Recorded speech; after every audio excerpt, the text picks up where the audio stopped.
ಹುಟ್ಟಿದ ಮೇಲೆ ಏಜ್ ಆಗ್ತಾ ಹೋದಾಗೆ ಕ್ಯಾನ್ಸರ್ಸ್ ಬರುತ್ತೆ ಅಂತ ಹೇಳಿದ್ರಲ್ವಾ, ಅದನ್ನ ಬರದೇ ಇರೋ ರೀತಿಯಲ್ಲಿ ತಡೆಗಟ್ಟೋದಕ್ಕೆ ಆಗತ್ತಾ? ಅಂದ್ರೆ ನಮ್ಮ ಲೈಫ್ ಸ್ಟೈಲ್ ಚೇಂಜ್ ಮಾಡೋದ್ರಿಂದ, ಇಂಪ್ರೂವ್ ಮಾಡ್ಕೊಳ್ಳೋದ್ರಿಂದ ಅದನ್ನ ತಡೆಗಟ್ಟೋದಕ್ಕೆ ಸಾಧ್ಯ ಆಗುತ್ತೆ ಡಾಕ್ಟರ್? ಈಗ ಇದರಲ್ಲಿ 2 ಪಾರ್ಟ್ ಇದೆ ನಿಮ್ಮ ಕ್ವೆಶ್ಚನಲ್ಲಿ. ಒಂದು, ಈಗ ಜನರಲಿ ಪ್ರಿವೆಂಟ್ ಮಾಡೋದಕ್ಕಾಗತ್ತಾ ರಿಸ್ಕ್ ರಿಡಕ್ಷನ್? ರಿಸ್ಕ್ ರಿಡಕ್ಷನ್ ಅಂದರೆ ನಮ್ಮ ನಾರ್ಮಲ್ ಲೈಫಲ್ಲಿ ಈಗ ಎಲ್ಲರಿಗೂ ಕಾಮನ್ ಪರ್ಸನ್, ಈಗ ನಾವು kind of life style which we lead ಅದನ್ನು ಸ್ವಲ್ಪ ಮಾಡಿಫೈ ಮಾಡಿಕೊಂಡ್ರೆ we can reduce the risk. ಅದರಲ್ಲಿ ಮುಖ್ಯವಾಗಿ ಬರೋದು ನಾನು ಹೇಳಿದೆ, ಒಂದು habits, tobacco and alcohol habits. These are 2 major things which can cause cancer. ಅದು ಬಿಟ್ಟರೆ diet is very important. Diet ಅಂದರೆ ನಾವು ಏನು ತಿಂತೀವಿ ಅನ್ನೋದು. ಹೌದು.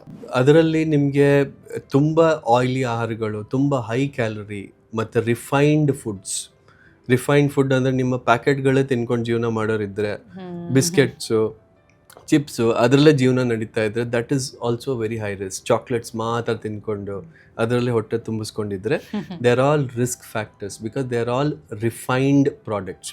ಈಗ ನಿಮ್ಮ ಸಾಫ್ಟ್ ಡ್ರಿಂಕ್ಸ್ ಮಾತ್ರ ಕುಡಿಯೋದು ಯಾವಾಗ ನೋಡಿದ್ರು, so they are very high in calorie, so they are all high risk for causing cancer. ಹಾಗೆಯೇ ಈಗ ಎಕ್ಸಸೈಸ್ ಮಾಡದೇ ಇರೋದು. Exercise is very important. Generally ನಾವು 1/2 an hour walking per day is healthy ಅಂತೇವೆ. ಅದು ಈವನ್ ಫಾರ್ ಕ್ಯಾನ್ಸರ್, ಹಾರ್ಟ್ ಡಿಸೀಸ್ಗೂ ಹಾಗೆಯೇ ಎಲ್ಲದಕ್ಕೂ, ಶುಗರ್ಗೂ ಹಾಗೆಯೇ, all chronic and critical illnesses can be reduced ಅದನ್ನು ಮಾಡೋದ್ರಿಂದ. So these are the very important things which has to be followed. ಹಾಗೆ ನೀವು ಅದರಲ್ಲಿ second part of the question ಏನಪ್ಪ ಅಂದರೆ, ಈಗ ಹೆರಿಡೇಟರಿ ಇರೋರು ಅಂದರೆ ಅವ್ರದ್ದು ಬ್ಲಡ್ಡಲ್ಲಿ ಕ್ಯಾನ್ಸರ್ ಟೈಪ್ಸ್ ಬರ್ತಾ ಇದೆ ಅನ್ನೋರಿಗೆ ಕಂಪ್ಲೀಟ್ಲಿ ಡಿಫ್ರೆಂಟ್ ಸ್ಟ್ರಾಟಜಿ ಇದೆ.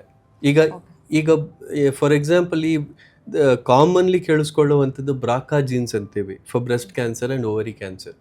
ಈಗ ಹೆರಿಡೇಟರಿ ಬ್ರೆಸ್ಟ್ ಕ್ಯಾನ್ಸರ್ ಇರೋದು ಅಂದರೆ ಆ ಫ್ಯಾಮಿಲಿನಲ್ಲಿ ಎಲ್ಲ ಕ್ಯಾನ್ಸರು ಇರೋದಿಲ್ಲ, ಯಾವ್ದಾದ್ರು ಒಂದು ಕ್ಯಾನ್ಸರ್ ಇರುತ್ತೆ.